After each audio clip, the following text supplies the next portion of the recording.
Mino souleva le drap blanc qui recouvrait la table. C'était en fait une carte complète du labyrinthe. Le labyrinthe. Au complet. C'était le résultat de 3 années de courses menées par Mino et les autres coureurs. Depuis le temps, s'il y avait une sortie, on l'aurait trouvé. Pourquoi n'avoir rien dit à personne? Pour que tous les gars gardent le moral, ils doivent croire qu'ils ont une chance de sortir. C'est à ce moment-là que la vérité brutale m'a frappé. Ce labyrinthe n'avait aucune sortie vers le monde extérieur.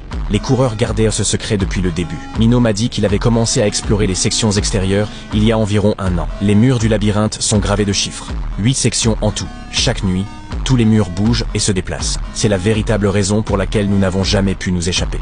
Mais hier, nous avons tué un griffeur et cela nous a redonné de l'espoir. Le lendemain matin, alors que la porte s'ouvrait lentement dans un grincement, Allons-y!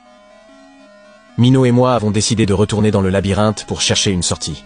Nous avons couru sans relâche jusqu'à atteindre la section 7, la même zone d'où provenait le griffeur mort.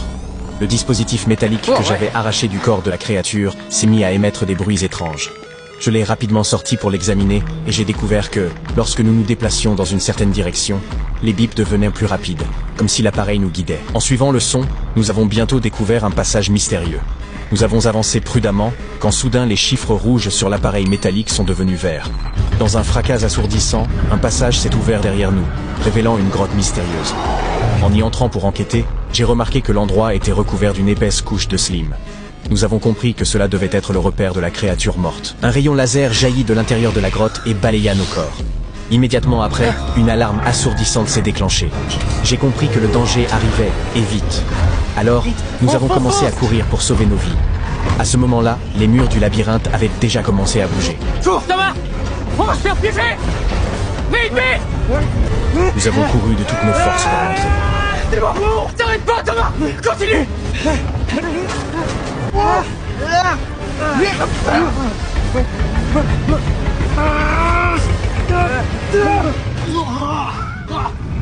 Après avoir fui par l'entrée, Mino et moi avons raconté à tout le monde ce qui s'était passé à l'intérieur du labyrinthe. On a trouvé une porte, un nouveau passage par où on peut peut-être sortir. Le fait est que Thomas ne sait pas ce qu'il raconte, comme d'habitude! Mais Gali n'était pas content de ce que j'avais fait. Il pensait que le fait d'avoir enfreint les règles pouvait provoquer une catastrophe mortelle pour nous tous. Mais une chose était certaine pour moi. Ce n'est qu'en brisant les règles que nous aurions une véritable chance de trouver la sortie.